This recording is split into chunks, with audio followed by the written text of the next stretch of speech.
بسم اللہ الرحمن الرحیم۔ السلام علیکم۔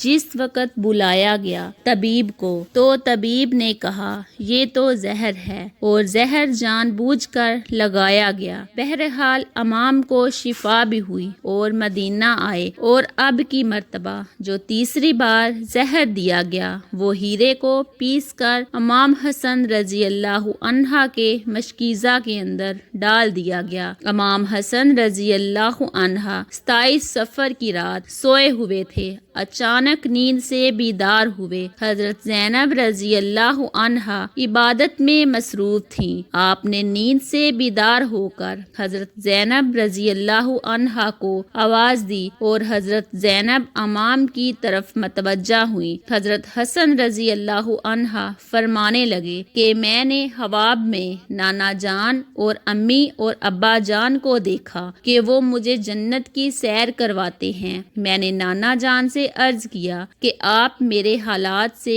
باخبر ہیں۔ مجھے تمانچے لگائے گئے، میرے پیروں تلے سے مسلح کھینچا گیا، کتنا ستایا گیا۔ میرے سامنے اس وقت مدینے میں میرے والدین کو گالی دی جاتی ہے۔ یا رسول اللہ، میں اس دور سے گزر رہا ہوں۔ آقا صلی اللہ علیہ وسلم نے فرمایا کہ صبر کرو، تم بہت جلد ہم سے آ کر ملنے والے ہو۔ امام حسن رضی اللہ عنہ نے ایک اور خواب دیکھا کہ آپ کی پیشانی پر قل ہو اللہ شریف لکھی ہوئی ہے۔ یہ خواب جب لوگوں نے سنا تو خوش ہوئے، لیکن آپ کے شاگرد سعید ابن مسیب نے سنا تو آپ نے فرمایا کہ مولا، اگر یہ خواب کی تعبیر پوری ہو گئی تو سمجھ لیجئے آپ بہت جلد دنیا سے جانے والے ہیں، کچھ ہی دن بچے ہیں۔ یہ خواب تو تھا ہی، سب لرزے ہوئے تھے۔ اس خواب نے اور لرزا دیا۔ امام حسن رضی اللہ عنہ نے کہا، بہن میں نے خواب دیکھا۔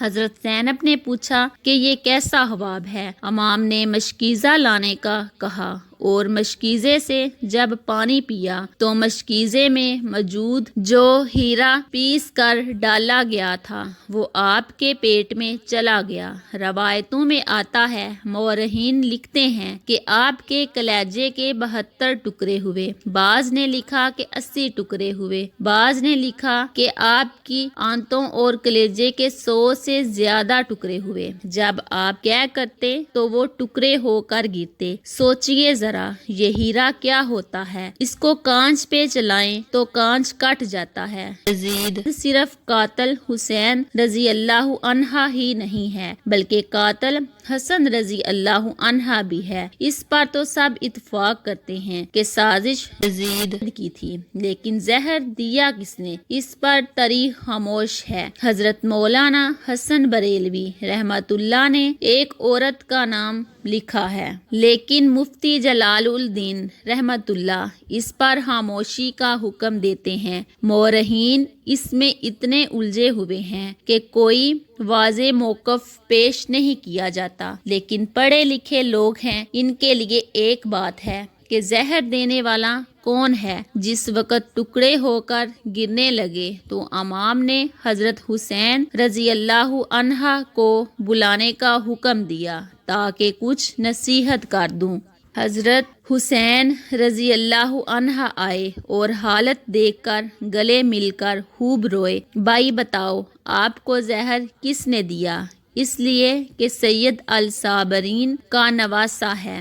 بھائی، مجھے جس پر شک ہے اگر وہی ہے تو اللہ بہترین انتقام لینے والا ہے، اور شک کی بنیاد پر کسی کو قتل نہیں کیا جا سکتا، کیونکہ میں نام لوں گا تو تم قتل کرو گے، اور شک کی بنیاد پر کسی کو قتل نہیں کیا جا سکتا۔ اللہ بہترین انتقام لینے والا ہے۔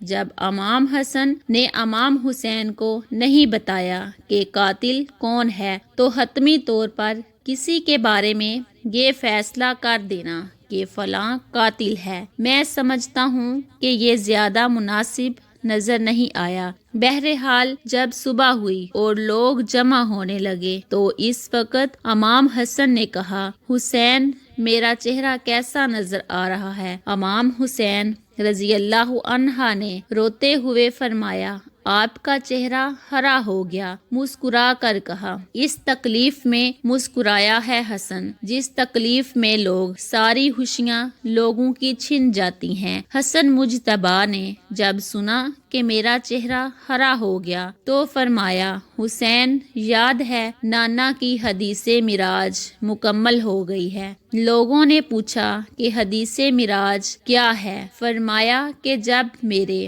حضور صلی اللہ علیہ وسلم معراج پر گئے تھے اور ہماری پیدائش بھی نہیں ہوئی تھی تو نانا معراج پر جنت کی سیر کر رہے تھے تو جنت میں 2 محل دیکھے، ایک ہرا تھا اور ایک لال تھا۔ اس وقت رضوان جنت نے کہا کہ یا رسول اللہ، جاتے جاتے اپنے شہزادوں کے محل بھی دیکھ جائیں جن سے پوری جنت کا حسن دوبالا ہوتا ہے۔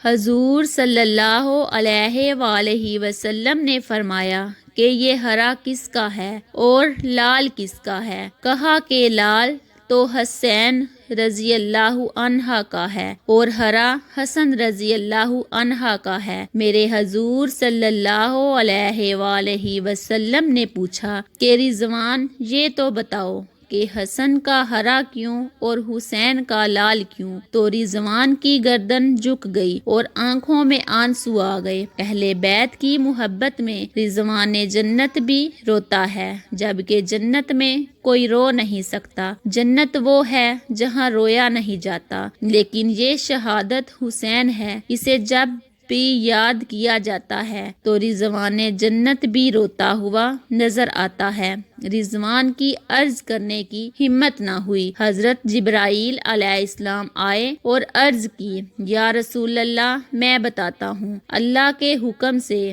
یہ ہرا اس لیے ہے کہ حضرت حسن رضی اللہ عنہ کو زہر دیا جائے گا اور ان کا چہرہ اور جسم ہرا ہو جائے گا، اور حضرت حسین رضی اللہ عنہ کو کربلا میں شہید کیا جائے گا اور شہادت کی وجہ سے خون سے سارا جسم لال ہو جائے گا۔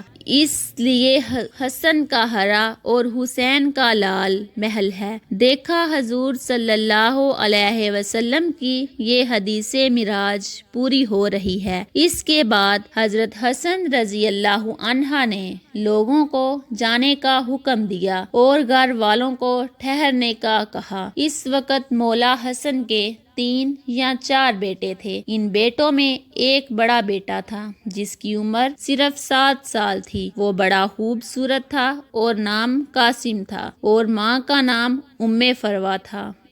فروا قاسم کے سر پر ہاتھ پھیرتی اور اپنے شوہر کی طرف دیکھتی، گویا ان کے سامنے اپنی بیوگی گھوم رہی تھی۔ ہائے بیوگی، ہائے بے کسی، ہائے بے بسی، لیکن زبان سے کچھ کہہ نہ سکتی تھی۔ جب سب لوگ چلے گئے حتیٰ کہ کوئی نہ بچا تو حضرت حسن رضی اللہ عنہ نے اپنے بازو پر باندھے تعویذ کو کھولنے کا حکم فروا کو دیا۔ تعویذ کھولا اور کھول کر حضرت حسن نے کہا کہ میرے بیٹے قاسم کو میرے پاس لاؤ۔ اپنے ہاتھوں سے وہ تعویذ بیٹے کے بازو پر باندھ دیا اور فرمایا، بیٹا ایک وقت آئے گا جب تو شدید مصیبت میں گرفتار ہو جائے گا، اس وقت یہ تعویذ کھول کر دیکھ لینا۔ اس کے بعد حضرت حسین رضی اللہ عنہ کو بلا کر وصیت کی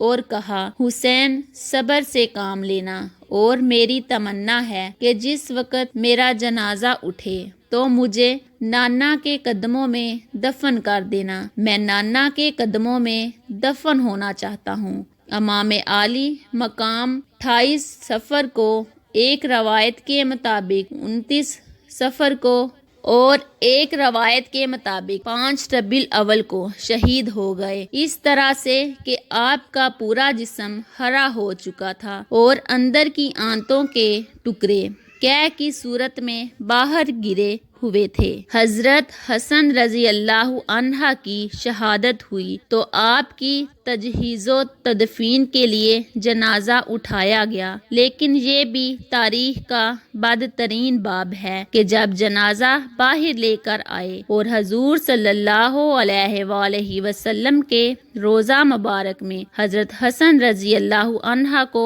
دفن کرنا چاہتے تھے تو بنی امیہ کے وہ غلیظ، جسے دنیا مروان کہتی ہو، بدترین آدمی، جسم پر میرے آقا صلی اللہ علیہ وسلم نے لعنت کی تھی، اس نے کہا کہ میں ان کو دفن نہیں ہونے دوں گا۔ امام حسین رضی اللہ عنہ نے کہا کہ میرے بھائی کی وصیت ہے، میں دفن کروں گا، یہاں تک کہ مورخین نے لکھا کہ اس ظالم نے کمان سے تیر نکالا اور امام حسن رضی اللہ عنہ کے لاشے پر چلانا شروع کیا۔ ایک بندہ جو شہید ہو چکا ہے، لوگ کہتے ہیں کہ مروان کو یزید کو اتنا برا نہ کہا، اس لیے کہ انہوں نے کیا کیا ہے، یہ کیا ہے، مرے ہوئے انسان کا تو دشمن بھی احترام کرتا ہے۔ مروان کیسا ظالم تھا، نانا کے قدموں میں نواسے کو لے جا رہے ہیں تو تلوار سے جنازہ روک لیا اور جنازے پر تیر چلانا شروع کر دیا۔ بعض روایتیں یہاں تک آتی ہیں جنازہ حسن پر تیر چلائے۔ حضرت زینب رضی اللہ عنہا نے کہا کہ فاطمہ کے 2 بیٹوں کے جنازے میں نے دیکھے ہیں، حسن کو تو 2 بار کفن ملا ہے، حسین کو تو 1 بار بھی کفن نہ ملا۔ لوگوں نے کہا کہ حسن کو 2 بار کفن کیسے ملا؟ کہا کہ جب مروان نے حسن کے لاشے پر تیر چلایا تو وہ تیر لگا تو وہ حسن کے کفن سے خون کی پھوار نکل پڑی، تو اس وقت لوگوں نے کہا کہ ایک کفن پر اب دوسرا کفن پھر لپیٹ دو تاکہ حسن کو رنگین کفن میں لے کر نہ جائیں بلکہ ایک کفن اور دے دیا جائے۔